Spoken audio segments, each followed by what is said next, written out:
show. I'm Dominic Stern, joined by just Ryan Blank tonight. It is Cole Bradley, our co-host's 2-year anniversary with his girlfriend Madison. So he was excused from the show tonight. I missed the 4-3 show a couple of weeks ago because it was my 1-year anniversary with my girlfriend Brooklyn. So And there's me. it would be foolish of me not to let him off the hook tonight. So it's just me, Ryan, and I. We're just going to be talking about some baseball.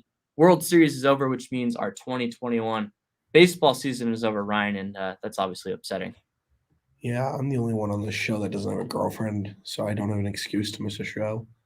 I'm just kidding. But yeah, it sucks. It does because we all love baseball. We love those 5, 6 months of the year where we have it, that we get to enjoy it continuously. But hey, congrats to the Braves. The only way I can describe that team is a team of destiny because that's what they were. They lose their star pitcher in Soroka. They lose their star of their entire franchise in Ronald Acuna Jr. And you know what? You can't get him back with one guy. But you can try to recreate him with 3 or 4. And they did. And that's what they did. Alex Anthopoulos did an incredible job with this team. They could have laid down and died after losing their star and said, hey, we lost our star. What do you expect? No, they went out, made moves, did what they had to do, and then got hot at the right time. The reason why we thought that the Cardinals could beat the Dodgers was because they were hot at the right time. But that's the same thing with the Braves. They go and they beat one of the best pitching teams in the entire MLB with the Brewers, take care of the Dodgers, who was the best team in baseball, and then go to the World Series and take care of a dangerous Astros team. So congrats to them, a team of destiny. And I have to say, hip, hip, Jorge, baby. Yeah. My World boy, Series Jorge MVP. Soler. That's crazy. And it's really a lot of sports. You can say if this, if that, this, if that. Jorge Soler had a horrible first half of the season. He came out of the All-Star break firing. And I remember texting you like when that trade went down. I'm like, hey, you should be like thrilled to just get anything for Jorge Soler. And because they basically got him off a 2.5 week stretch. You're like, absolutely. Like I was like, yeah, I'm happy. I'm happy for him that he's going to contender. I was happy for the Royals because they can't afford that contract. Right. And they're able to get something. I don't know if you remember who. It was Casey Kalick. He's I believe their 21st ranked prospect as a pitcher. Right. So they got a pitcher, which is what the Royals obviously need. But getting Soler to a contender was really nice and dumping his salary off the books. So, and I'm happy for him. He gets a ring. That's what he deserves. So I was actually very thrilled with that. I thought that it was a good trade at the time. And the Royals were honestly, I just believe, lucky to get rid of him because, as you said, he got hot. That final week before the trade deadline, he hit 4 homers. And at the time, he was still hitting sub 120. And the Braves went out, made a move, took a chance, and it worked. And that's how it really went down for Rosario, Duvall, and Peterson as well. And it just all clicked together. And that this team is a team of destiny for those reasons. Yeah, Duvall was really one of those only guys that was like having a good season. Rosario wasn't doing that great for Cleveland, got hurt, and Cleveland was really just trying to clear some money because they're a poverty franchise. Yeah. Jock Peterson was kind of like the 4th outfielder in Chicago. Mm-hmm. They were really starting to fall apart. He had a decent spring training and a decent first half of the season. Yeah, I believe he hit 16 homers in the first half. Right. So that's going to be appealing to a team that wants a left-handed power hitter. And that's what they got. Exactly. But Duvall, I mean, he led the National League in RBIs. Like he was in RBIs, not a great statistic to like. He also hit 33 homers, I believe. Yeah, he was having the good seasons. Like when the Braves got him, I think people were like, okay, that's a good move. But Soler, Rosario, Peterson, you're like, okay, those are like value moves to like fill up your outfield. Yeah. They worked out to perfection, and it's just kind of crazy to look back on it. You and I, we both picked like, I know I can speak for myself fairly easily, the Brewers to knock off the Braves, but it's just kind of crazy how I agree with you. How easily, I mean, the Braves, they fell behind game 1. Their offense looked shot, facing who I think should be the NL Cy Young Award winner in Corbin Burns. But then you have Brandon Woodruff on the mound in game 2, who's just as good as Corbin Burns. You're sitting there like, all right, well, I'd assume here the Brewers are going to win this game again. They have, the quote-unquote at that time, the better lineup, and then also, a very, very good starting pitcher. Yeah. But then it didn't matter because Max Fried went 6 scoreless in that game. They took it back to Atlanta where they didn't lose a game until Game 5 of the World Series, which was quite literally Yeah, the they were last home dominant at game. home. So the Braves, they had a tremendous run. They were able to get through the Dodgers because the 88-win team gets to host the wild card team that won 106 games to start the Which is series. crazy. Yeah, It really is. shows you like, the flaws of the Major League Baseball playoff system. It's there are definitely more positives and flaws in the way that the system's run, but that is one of them, undeniably. An 88-win team hosting games 1 and 2 against a team that won 106 games. That's a flaw. Like, that's not how things should go, but that's how it was. And you know what? They were able to take advantage of it, winning all 3 games at home against the Dodgers, who won 106 games. A lot of people consider this to be one of the greatest teams of all time. Had won the World Series the past year, just knocked off a historic 107-win Giants team. So just kind of crazy to think about all this stuff. What this Braves team went through, like you mentioned, Soroka, who they were expecting to get back midway through the season after missing the entire 2020 season. They didn't, losing Acuna Jr. when they were still below 500. It wasn't like they were above 500. Lost him, struggled going into the trade deadline, and then all of a sudden picked it back up on these guys. They weren't like that good of a team. They were never above 500 until August. It's crazy. Yeah, this team. I want to shout out Max Fried because I want to look at how he struggled game 2 of the series. He did. He did not look good, and the Astros took advantage of that tying the series. But he comes back game 6. He gets stepped on, and I don't know how his ankle was not either shattered or something. And then goes out and tosses a gem. He really could have gone another inning or 2. He was only at 71 pitches when he was pulled. So I thought he looked great. The offense did what they needed to do. Going back to Soler, because I have to. 3 homers in the series. All 3 of them were go-ahead homers, 1 and 2. He by himself out-homered the Astros. Mm-hmm. The Astros hit 2 home runs. They're both by Jose Altuve, and they're both solo home runs. Yeah, and Altuve only hit 210 in the series. Mm-hmm. So I think that's awesome. The Braves pitching deserves a lot of credit. All the attention 100%. goes to Jock Peterson and the Beads, Eddie Rosario coming back and, really revitalizing the offense. Jorge Soler being the World Series MVP. Yeah. Dansby Swanson hitting a couple of home runs. Same with Travis d'Arnaud. Like those guys. Freddie Freeman as well. Yeah, they steal the headlines. But when you look at it, the pitching was really what stepped up because I talked about it. The whole national media had talked about it. The lineup for the Astros was the best lineup in baseball for the regular season. It was.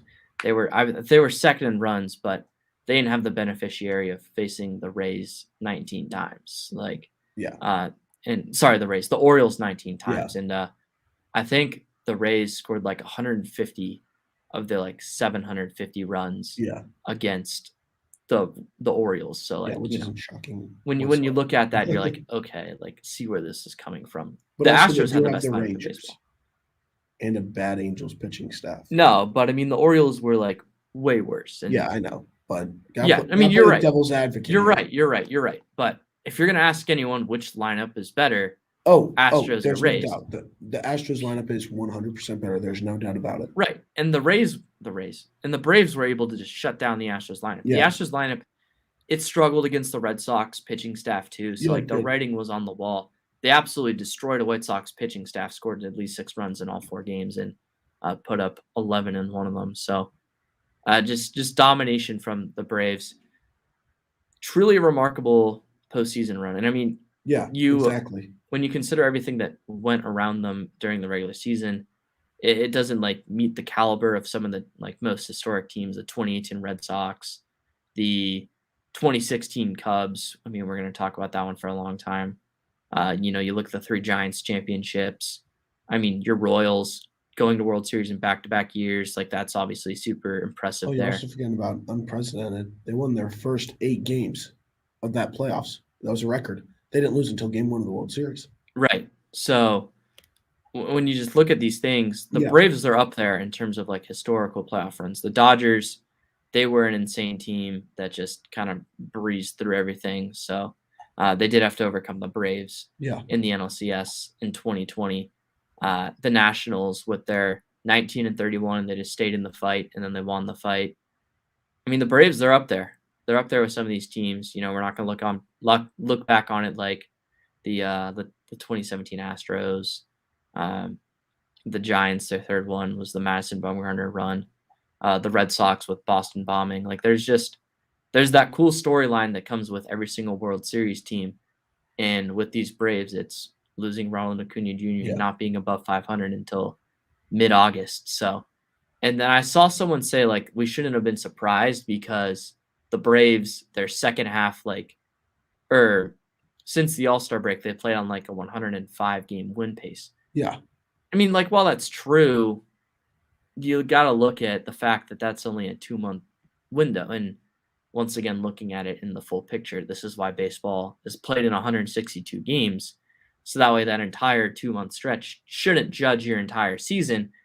And it allows you to overcome some bad stretches or just for the Braves, they didn't really go on a bad stretch at all throughout the season. They just didn't go on a good stretch they didn't go on a good stretch, period. They were on a stretch, and then it was a great and historic stretch is really what the Brave season breaks down to. So they deserve a lot of credit. Let's talk about Freddie Freeman because the Braves, and we're going to talk more about some of this other stuff and qualifying offers. The Braves, they extended a qualifying offer to Freddie Freeman. There's no shot that he accepts like the 1 year, like $18 million deal because he deserves far more money than that. And he's also going to get a longer contract than that too. But Freddie Freeman, do we believe that he's going to be a Brave? Because I know that my team is looking for a first baseman. Would love Freddie Freeman. What are you talking about? Come on. You got Hosmer, man. No, Eric Hosmer stinks. You got Hosmer. He's so bad. And I also know that the Royals, they have Nick Pratto, but they could also use a first baseman. But dude, you really think the Royals are going to go out and give anyone anywhere near $100 million? No, they're not going to. The largest contract in Royals history is Salvi's, 5 years, 80. That hurts. Do you know what it was before that? It was probably Alex Gordon's 4 years, 72. Yeah. Yeah, that was the largest in franchise history. That'll change. Really, when will that change? Bobby Witt? Oh, no. When we pay Max Scherzer this offseason, duh. Oh, very funny. No, sorry. Kershaw. Oh, that would be awful. Knowing my luck, they'll go out and give Kevin Gausman 5 years, 95. That would be bad too. That'd be horrible. It would remind me of the Ian Kennedy signing that literally I think a vein popped to my forehead when I saw that. What's Ian Kennedy's contract? Well, it was keyword was. Right, because he's on the Rangers now.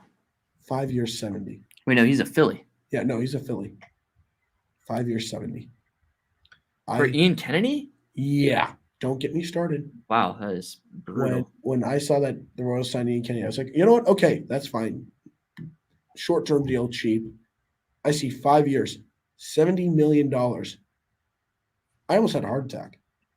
I was like, this can't be real. You can't do this to me. And surely they did. So anyways, Freddie Freeman. He's not leaving Atlanta. Let's just get that straight. Yeah, that's what I was gonna ask. And they took a risk by not paying him prior to him becoming a free agent. So there is, obviously the talk hey, he could leave. They don't care though. I agree. He's gonna return to Atlanta. Let's look at some of the other players that are going to be free agents from this Braves team because you're a Chiefs fan. You've seen firsthand. You're also a Royals fan. You've seen firsthand. Yeah. You've seen both your teams win championships. Let's start there. Yes, let's start there. I have been lucky in my life to be able to see that. But at the same time, I've also gone through a lot of suffering. Yes, I'm not denying that. But you've also seen how hard it is to retain the championship status. The Chiefs, they got back to it.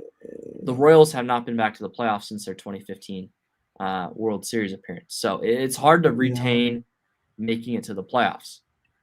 Let's look at it because this team has 13 impending free agents, and that also includes Freddie Freeman. The other ones, Drew Smyly, Jorge Soler, Eddie Rosario, Jock Peterson, Stephen Vogt, Jeff Mathis, Ehire Adrianza, Josh Tomlin, Grant Dayton, Sean Kazmir, Edgar Santana, and Jesse Chavez. So okay, there's only a few guys there that they really need. right. Like, let's get that straight. So let me go through it here. Freeman's gonna go back. In terms of the deal, I don't know. I don't know how long they're gonna pay him for. But I think they try to keep Soler, especially if there's gonna be a universal DH, then Soler's there. Unless Marcelo Zuna comes back. That's another factor as well. That is. But I think that they'll keep Soler. I think that they should keep Adam Duvall. They can't let him go this time, right? They can't. I don't think they will. I mean, I don't want to say they lost out too much though, because he was having a good year. Then they traded for him, and he just kept right. And I think part of the reason that they let him go was because they had to decide between him and Ozuna, because Ozuna couldn't be the DH, so they chose Ozuna, and he obviously had some off the field issues with his wife that took him off the field. And that also, that's something that not a lot of people have talked about because, it's not something that you really want to talk about in terms of the Braves. But that also was another reason they needed to go on and get outfielders because their outfield, early in the season was Acuna Jr., Ozuna, and then I think they were playing Ender and Ciarte in center field. They also have tried to get stuff out of Christian Pache, top prospect. He hasn't exactly panned out, especially at the plate. He's a really good defender out in center field, but you look at it, you say Jorge Soler, I'd imagine he'll be back in Atlanta too. Jock Peterson, he's an interesting one because he's going to have a good market after proving that he's not just a Dodgers platoon guy. He's obviously going to hit right-handed pitching a lot better than he's going to hit right-handed pitching, but he can still play. He was playing a little bit of center field for them, so he's showing that outfield versatility. Eddie Rosario, another really interesting guy. What do they do with him? Because really talented player, had never been as good in the postseason as he had been just before that. And he had a really good 2019 season where he hit 30-plus home runs on the historic Twins offense that set the MLB record for home runs. Then, Stephen Vogt, he's going to retire. Jeff Mathis, defensive-minded catcher. Ehire Adrianza, it's kind of like their fifth infielder. Josh Tomlin's just kind of been there. Grant Dayton, left-hand reliever. Jesse Chavez, another interesting one, reliever. I think who actually had a really good year. Yeah, he had a good year though. So it'll be interesting to see what his market value is. Yeah, he did have a good year, but I think he'll still be someone that they bring back for cheap. I'm not really worried about that either. But like you said, there's 13. I think there's 4 or 5 guys that they need to bring back. But really, if you break it down, there's one that they can't live without, and it's Freddie Freeman. I don't think they're going to live without him. I think he's going to die a Brave. So there's no doubt of that in my mind at all. Yeah, I mean, I'd be shocked. Obviously, I'm hoping that they end up dropping the bag and they don't want to end up bringing him back, or they just can't agree on financial figures because I know the Padres would love to have him. First base is big weakness. It's not going to happen. No. I know it's not. So quit saying it. No, because I want it to happen. So I'm going to. So you're trying to manifest it? Potentially. I mean, and if you can manifest that, let me manifest Zach Greinke back to the Royals. I think that would be a good fit. I don't know how much money Zach Greinke's going to want. I don't know if he's even going to want to play baseball. Has he said anything about whether or not he wants to continue his career? I haven't seen anything. The only thing I've seen is that he's not expected to re-sign with the Astros. Yeah, that makes sense. That's the only thing I've seen. Yeah, he could retire. But no, he will play a 1 year. He'll sign a 1 year deal with the Royals. Retire a Royal. Good. Right. What I was going to say was, if he does return, I think the Royals are a great landing spot for him. A young pitching staff. I think that would work out really well. All right, we're going to take a quick break here on BlazeRadioOnline.com. When we come back, we're going to talk about some other free agents who we think could sign where. More on that from the Golden Sombrero Show with Dominic Stern and Ryan Blank here. BlazeRadioOnline.com, broadcasting live from the Bill Lawson Radio Studio. And starting at your host of Good Takes Only, the kid from Canada. He may have predicted the NBA Final. He doesn't miss much else.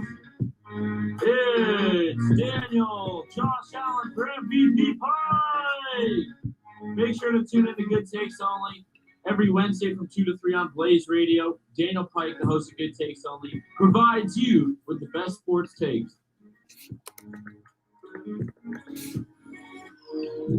Because I'm happy I'm alone if you feel like a room without. Hey man, why are you clapping? I'm happy because I'm listening to Blaze Radio. Oh yeah, I've heard of that. Isn't that our local student station? Yeah, bro. It's broadcasted live on BlazeRadioOnline.com from the Bill Austin Radio Studio. Wow, that is great. I think I'm feeling it now too.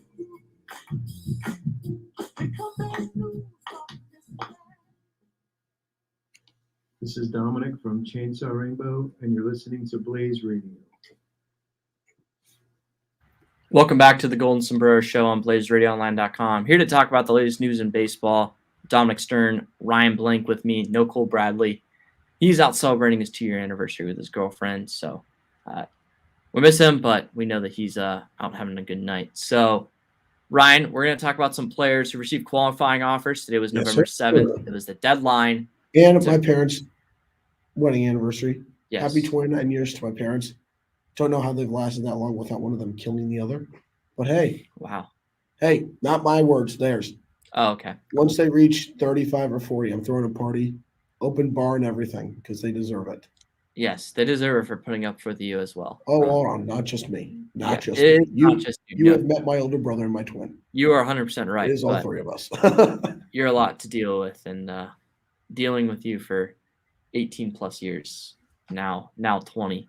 Woof. But I got to put up with you for one of those years to take a little bit of a burden off of them. It was a good burden for me, but I helped them out. Anyways. And anything helps them. Yes, exactly. They're very good people. Happy anniversary to the Blanks. Oh, why, thank you. I'll make sure to tell them that if they're not listening. But I think we should start about the guys that didn't get offers because that's a short list. We can start. We can start there. Yeah, let's start there. This is the list I found on Jeff Passan's Twitter. Jeff Passan, ESPN Baseball Insider. He's listed 4 guys here, and 3 of them actually come from the division that my favorite team, the San Diego Padres, is in. So I'm happy to see this.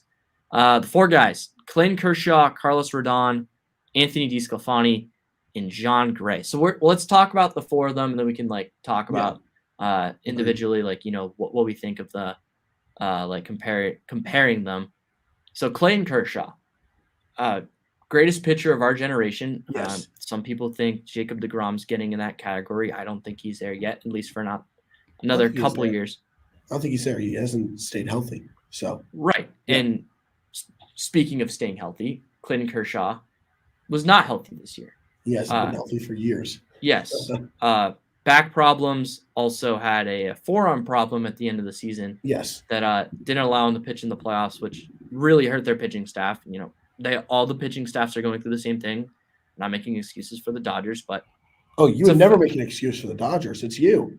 Well, I mean, it's hard to make an excuse for a single team when they all go through the same stuff. Like you mentioned when we were talking about the Braves. The Braves lost Mike Soroka. Well, I mean, we're here to give unbiased takes on baseball. I hate the Dodgers, but Clayton Kershaw not pitching the postseason does not help the Dodgers. Oh, no way, and no way. It hurts them, just like not having their all-star first baseman Max Muncy. Right. You know who else also didn't have their first baseman?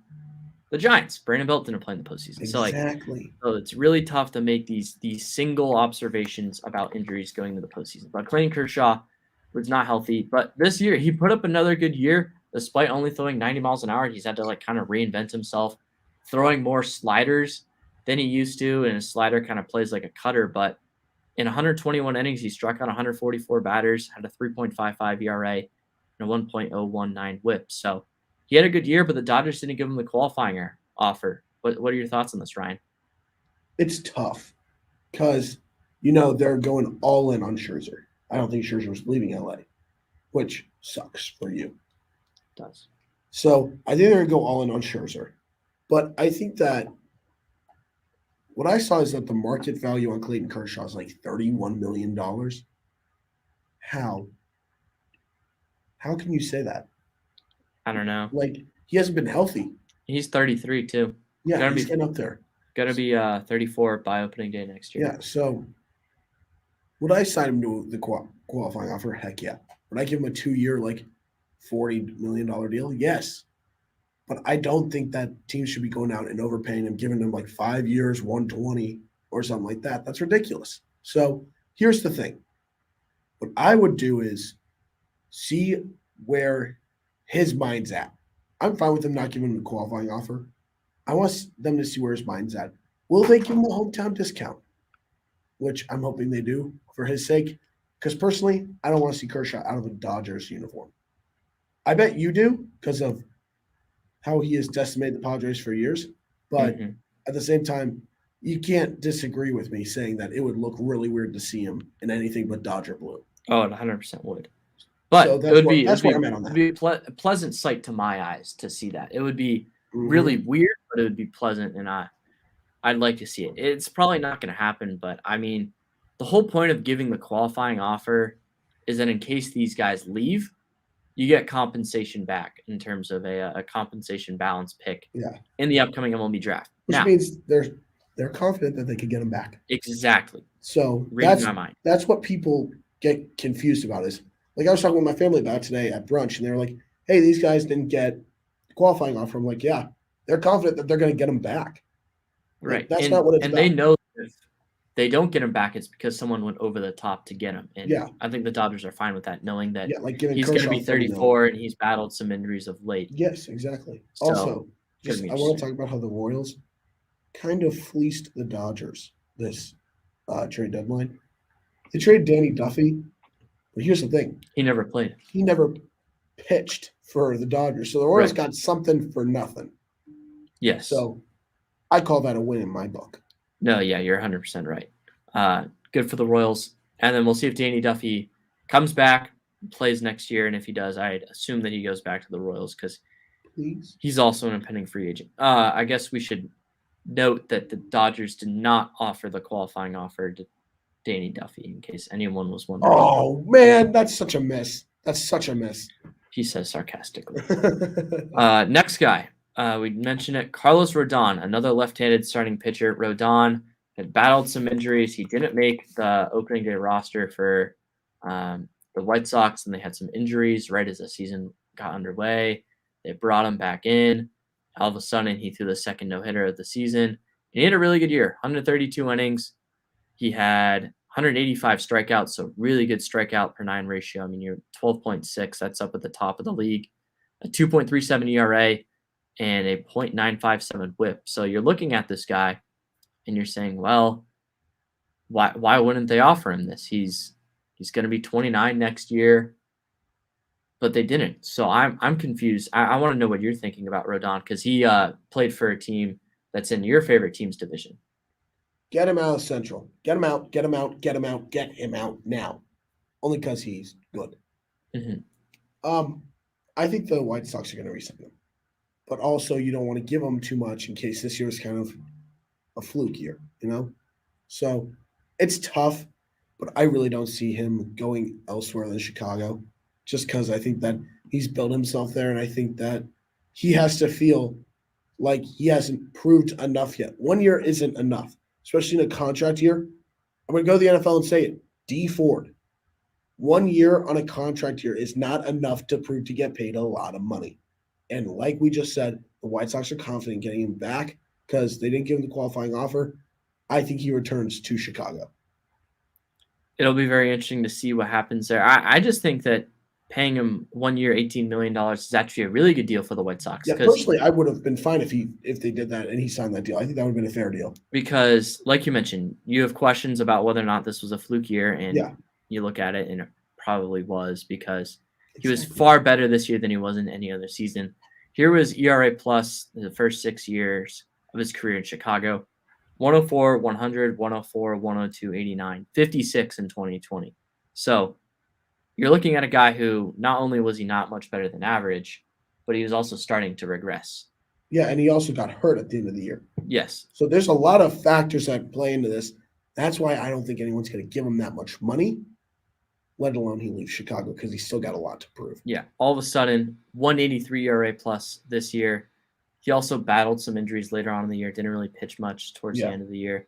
He had a 2.65 FIP. So you're looking at this year and like it wasn't like the way that he pitched this year, it wasn't fluky, but it's whether or not he's going to be able to sustain that going into next year. Exactly. I mean, Baseball Reference projects him at a 3.33 ERA next year in 127 innings with only 11 strikeouts per 9. So they're expecting some regression here.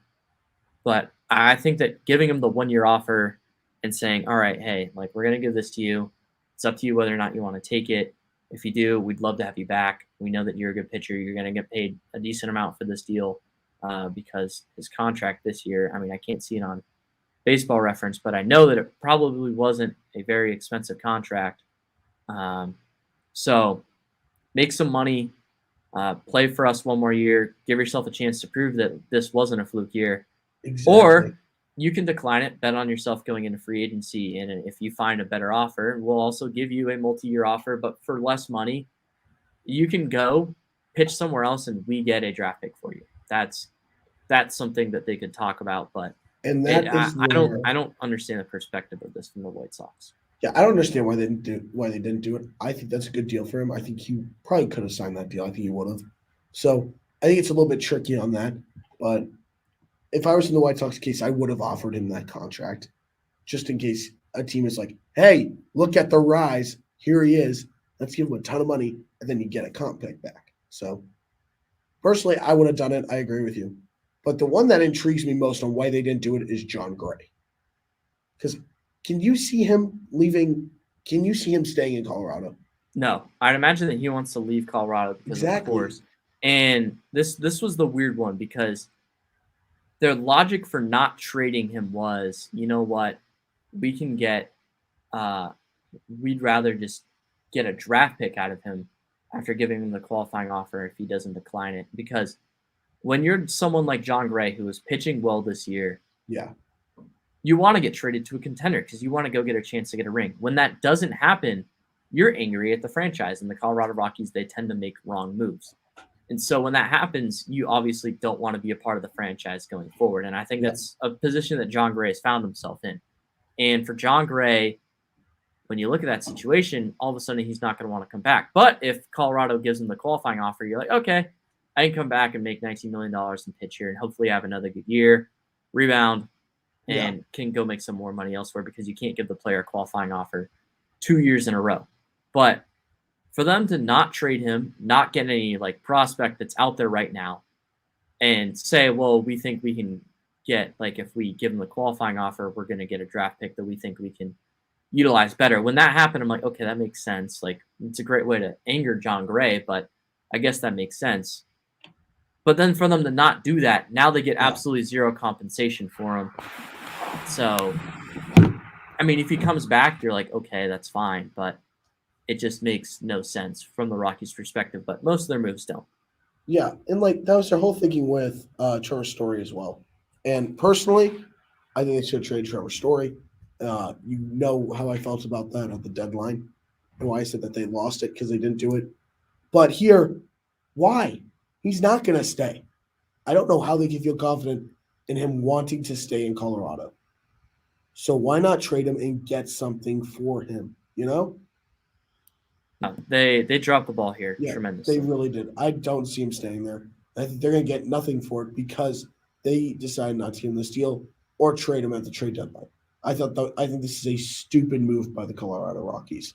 Very. We got one more player to talk about that did not receive the qualifying offer. That is Anthony DeSclafani, pitcher for the Giants. He signed a 1-year deal with them after pitching with the Cincinnati Reds. And he was part of the reason they had a really good year this year. He didn't pitch well or as well down the stretch, but still had a really good year overall.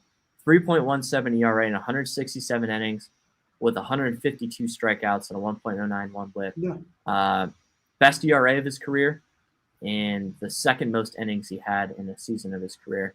You know, he didn't pitch in 2017 because he had Tommy John surgery, but had a really good year. According to FIP, was also his best year. So just had a really good year. I don't know what else to say. I'm kind of shocked that the Giants didn't offer him this, but I think that the Giants believe they can find someone that's going to have a similar year to Anthony DeSclafani, but they're going to find him for cheaper. And I agree with that. I think they're in a situation where they can find someone like that. And I think what really helped is the emergence and the rise of Logan Webb. He's their bona fide ace going forward, and he proved that this year, especially taking down and pitching and shutting down the Dodgers lineup like he did twice in that series. So, yeah, DeSclafani had a solid season. He really did. But they could probably find that guy for cheaper, or if they are confident where they can say, hey, we don't find anyone cheaper. Hey, we can give you a 2-year deal, see what your market value is through your offers. So I don't mind this move at all. I think that they're going to look for someone different, or if they can, they'll just get him back for cheaper. So yeah, and it'll be interesting to see what his market is because these guys that sign these 1-year deals and pitching in San Francisco, it's a pitcher's ballpark, but the FIP says otherwise that he had a good year. So that'll be fascinating. The Giants' offseason is just really going to be fascinating because they couldn't give the qualifying offer to Gausman either because he pitched on the qualifying offer this year. Yes, he did. And it went really well for him. I mean, I don't think he's going to be an NL Cy Young finalist, but he's definitely going to get some top 5 votes. He had a really good year, definitely faded off a little bit towards the end of the year, pitched well in the postseason. So the Giants, really fascinating team going into the offseason. But after they've done really well these last couple off seasons under Farhan Zaidi, it's really hard to question anything they do. But just viewing that in a vacuum, I would have thought they would have given him the qualifying offer. Let's talk about some players that did receive the qualifying offers. We talked about Freddie Freeman earlier of the Braves. We don't really need to go anywhere else there. Yeah. Eduardo Rodriguez, pitcher for the Boston Red Sox. There was a lot of talk during the postseason about, well, this could be his last postseason start when he started game 1 against the Rays, when he did horribly. And then he came back and pitched in game 4, in which they the clinching game. And then he pitched well against the Astros. So he earned himself the qualifying offer. He did. Nick Castellanos, who opted out, gets the qualifying offer. Makes sense. The Reds, they want to keep him, and they want to try and save as much money as possible. I'd imagine Castellanos will decline that. We'll talk about that in a little bit. Trevor Story, shortstop for the Rockies, poverty franchise that are the Rockies, and so are the Reds. They're trying to save pinch pennies. Carlos Correa, who it was rumored this weekend was offered 5 years, $160 million. We'll talk about that in a little bit. We'll name the players first. Justin Verlander, really interesting one that we'll talk about in a little bit. Did not pitch this past year and only made 1 appearance in 2020. It was like 1 or 2 when he needed Tommy John surgery. Raisel Iglesias, closing pitcher for the Los Angeles Angels. He had a really good year. Corey Seager, shortstop for the Los Angeles Dodgers. He's been really good of late, 2020 NLCS and World Series MVP. Yep. Chris Taylor, Dodger hero in the wild card game this year, and has just been their utility guy for the last couple of years, starting in 2017 when they really took a step forward in their dynasty this past decade. Michael Conforto, Mets outfielder who's had a really good past couple of years. Yeah. Didn't have as great of a year. We'll talk about him. Noah Syndergaard hasn't pitched the last 2 years, recovering from Tommy John surgery, expected to make a full recovery this offseason and be ready to go. Brandon Belt, breakout year. I mean, in terms of power-wise, he's always been consistent for the Giants. Robbie Ray, potential AL Cy Young Award winner after leading the National League in walks despite pitching in the American League for the second half of the season last year. It's going to be one of my favorite nuggets that I'm going to talk about at bars and on baseball shows for the rest of my life. And Marcus Semien, who will hopefully be third place in the AL MVP race. I will say this. You thought I was mad after Nicky Lopez getting snubbed from Gold Glove? that was brutal. That was awful. You do not know what I will do if Salvador Perez is not a finalist. Well, I will not just be mad because I was getting out of Benintendi jersey. I'll be so mad because that would be one of the worst decisions, and I would really threaten to not watch baseball next year. No, I wouldn't. That's a lie. That's know what? I honestly, I don't know what I would do. I don't know what would break. I don't know how many veins would pop in my forehead. I would be so livid if he's not a finalist. It'll be very interesting to see. Now, it could also be Aaron Judge, who had a very good year. No, get out of here. I'm just saying, if it's Aaron Judge, there's no jersey. There's no jersey on the line. God. And I love my boy Aaron Judge, so I'd be cool with that. Golly. Anyways, I want you. We'll swap off. So all of you talk about a player. I'll give my thoughts, then I'll give a player, give my thoughts, and then you give the thoughts, and we'll go back and forth until it is. Did you mention Marcus Semien got the qualifying offer? Yes, he was the last guy because that was where we talked about Salvador Perez. That was what incited that. Gosh, you don't want it. I will don't. tell this: HE double hockey sticks will freeze over and rain loose. And you know what, Ryan? We in a couple of weeks we'll have our annual Gold Glove and Silver Slugger show where I break down why just everything was wrong and these awards suck. And we've established the awards suck. Nicky Lopez should have been a finalist. He probably should have won the award too. No, he should have. Yeah. He should have. And did you see my tweet today? So Raleigh's tweet on who should be a lock to win the award tonight? Nicky Lopez, you idiots. Oh, they get announced tonight? Yeah. 3 of them have been announced so far. Oh, I just it was Goldschmidt, Tommy Edman, Brandon Crawford. Okay. I mean, it sounds about right. We'll talk about that next week is what we're gonna do. Anyways, such a joke. Ryan. Yuli Gurriel just won it for first base in the AL. Cool. Also, I do have a question. What? Did you know he was 37 years old? Yeah.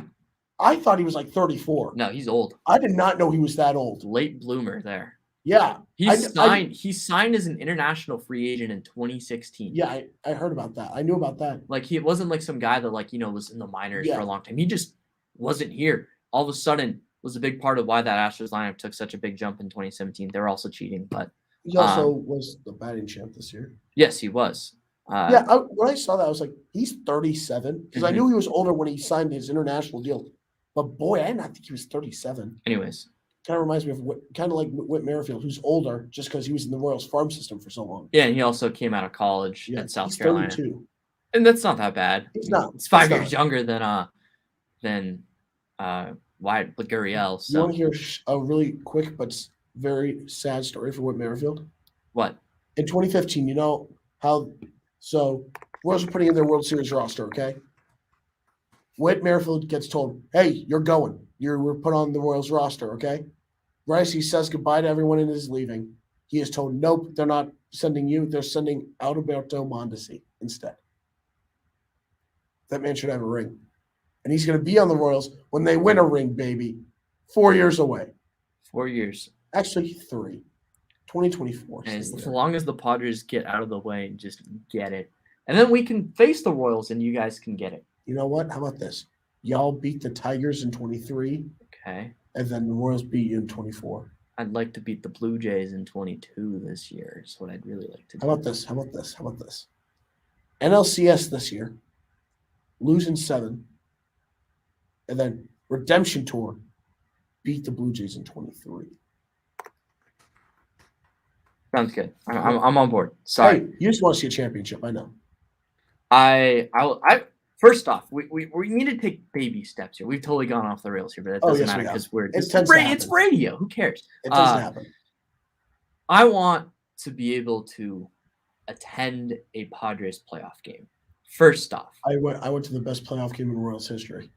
I was so lucky. Yeah, I mean, that was the best surprise of my life.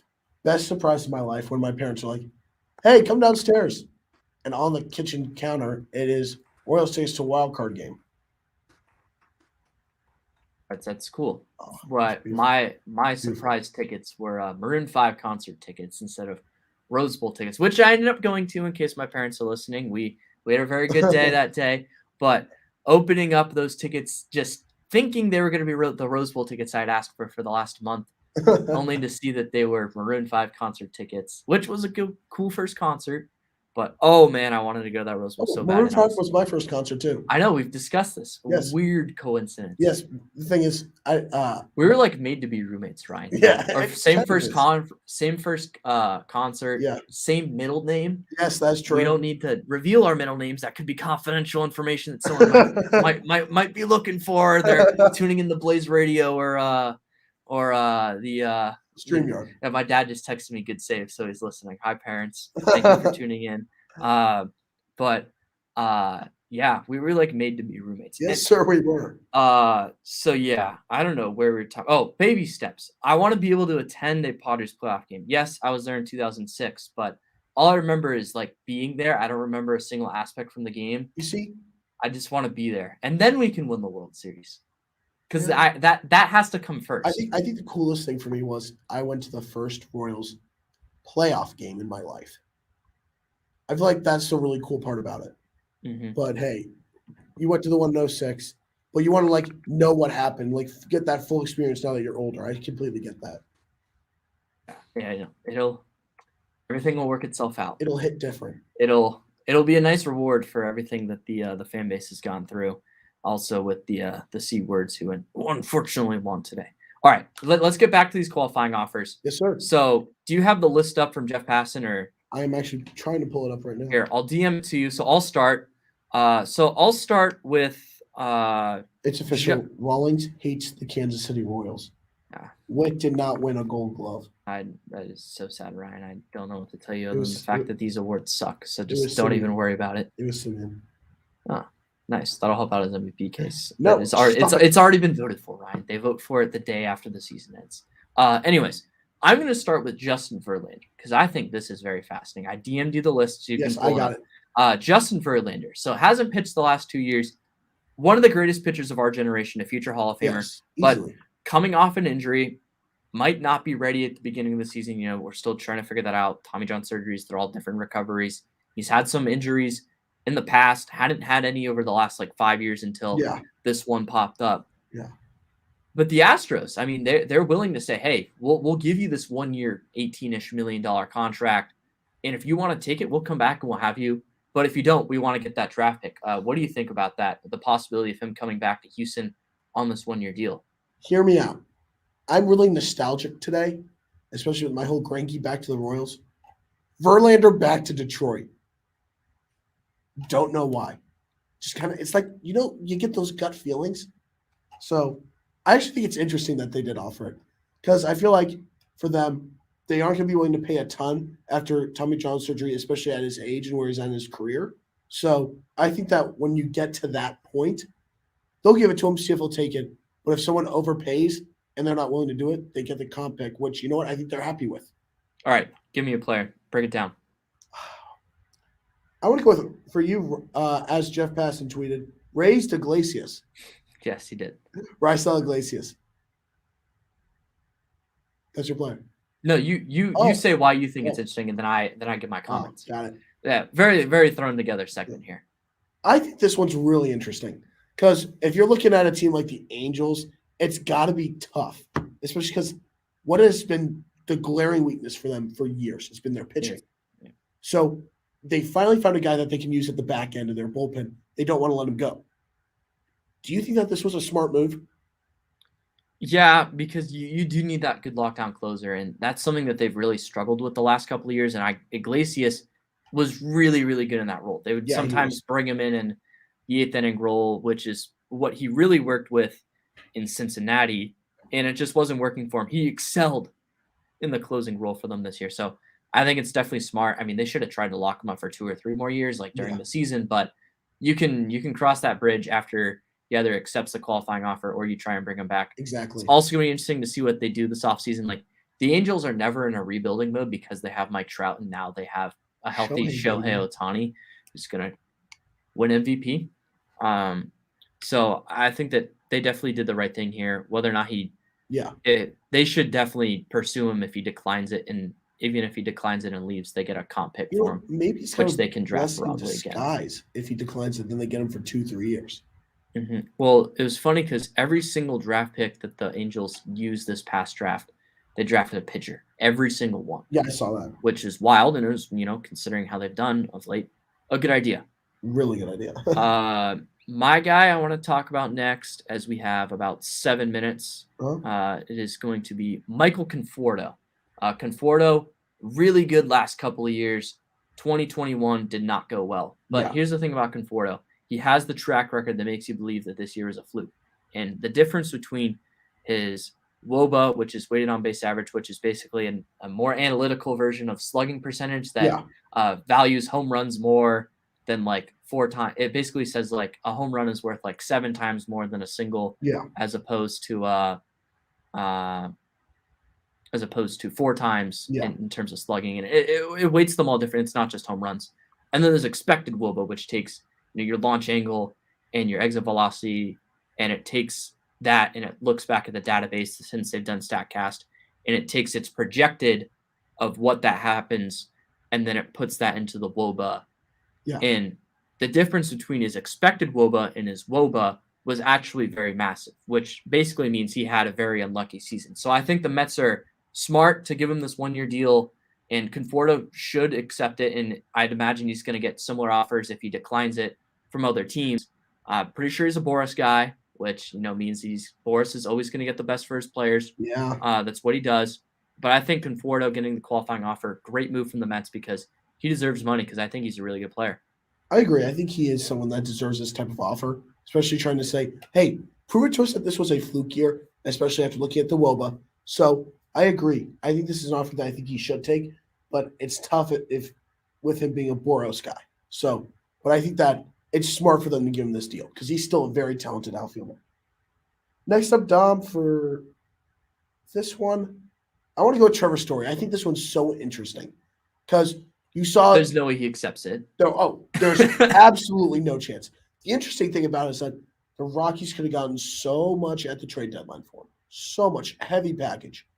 But instead, they're like, hey, we'll keep him. We can wait and we'll take the comp pick from the qualifying offer if we don't re-sign him. There's no if. He's gone.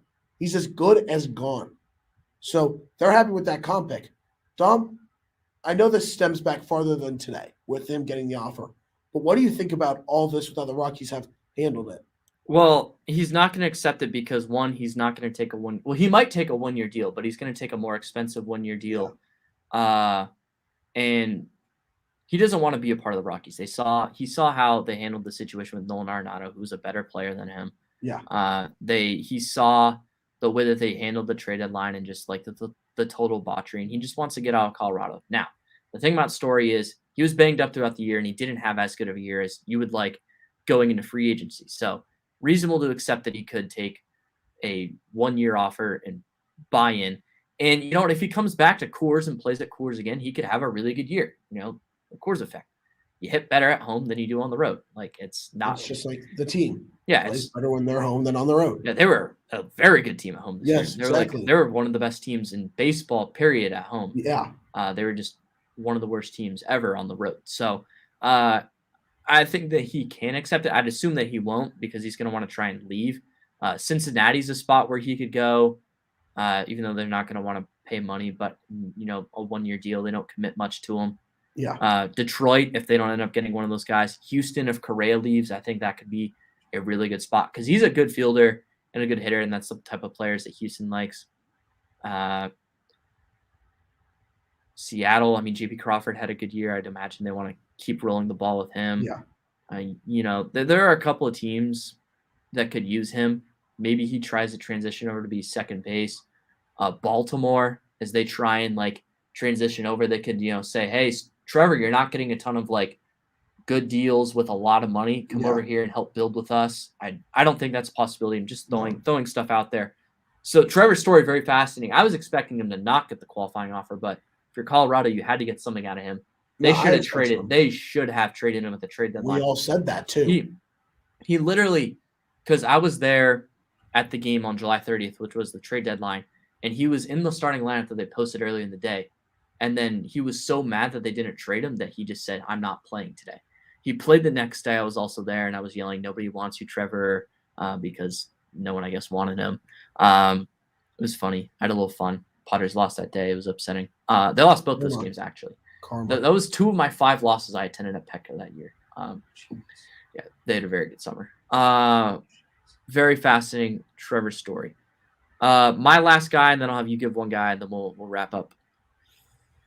Brandon Belt, because Brandon Belt's a very good fielder, very disciplined hitter, very good at just about everything. But this year, he was finally really good at power, and the Giants coaching staff did a great job. Haven't really seen too many guys leave their coaching staff, which I've been pretty surprised with, and very good for them that they end up keeping that coaching staff intact. But it's going to be interesting to see if Brandon Belt's going to want to try and get more money, go elsewhere, or if he just gets this qualifying offer. The Giants, they definitely made the right decision here to give it to him, but it's going to be a fascinating situation with Brandon Belt because he could get some money if he really wants to. Yeah, I think he can, but I agree. I think this is a smart move to give him the qualifying offer. I think that you lose him, you get the comp pick. That's always a back. That's a backup plan. That's your insurance policy on it. But I think that for him, I think it's going to be a Crawford situation where he declines and he gets a multi-year deal. Like Crawford got 2 years, 26. I could see him getting like 2 years, 30. So I feel like that's kind of the market there with him. But it would not shock me if he also just accepted it.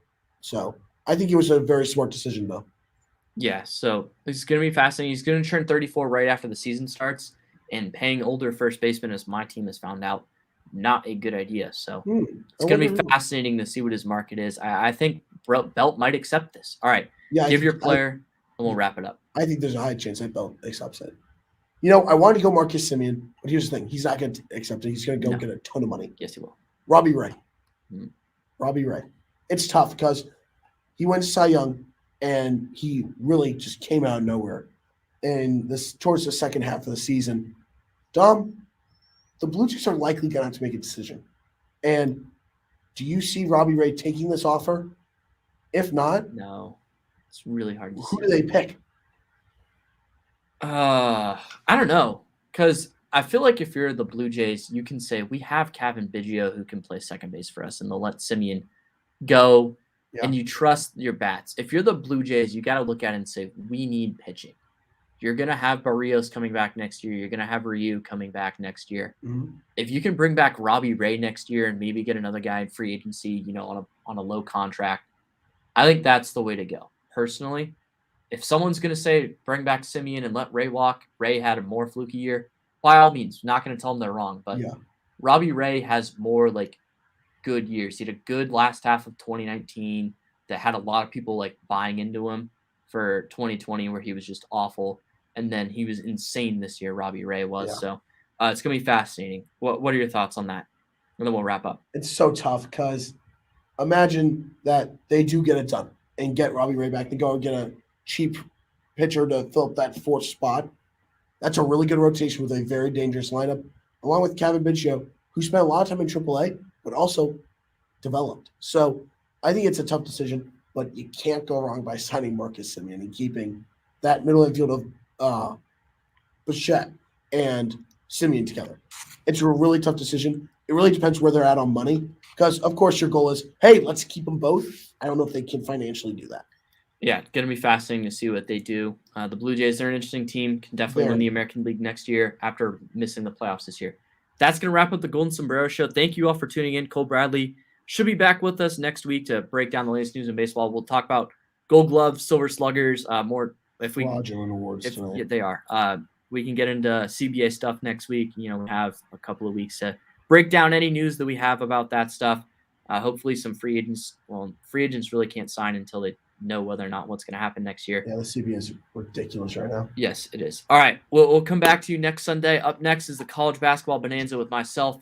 No Nicholas Hodel. It's going to be just me and Dom Contini making his Blaze Radio and College Basketball Bonanza debut. So if you want to hear about college basketball, which starts on Tuesday, Ryan, less than 48 hours away. Hey, KU, baby, let's go. Yeah, they're going to be good. They tip off against Michigan State. So thank you all for tuning in. We'll see you next Sunday.